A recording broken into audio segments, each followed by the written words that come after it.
सुट्टीच्या दिवशी चटपटीत काहीतरी खायचं असेल तर अशी भेळ करून खाऊन बघा.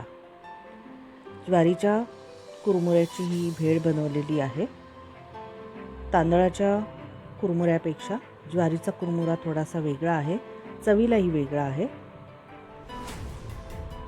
अगदी मोजकं साहित्य आणि घरात अवेलेबल असणाऱ्याच वस्तू वापरून कशा पद्धतीनं भेळ करता येईल यासाठी हा संपूर्ण व्हिडिओ बघून घ्या. घरात छोटीशी पार्टी असेल त्या दिवशी किंवा संध्याकाळी चहाबरोबर काहीतरी खायला म्हणून आपण ही अशी भेळ करू शकतो.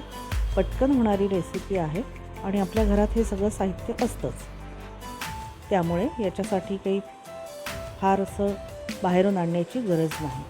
कधीही आपण पटकन बनवून खाऊ शकतो.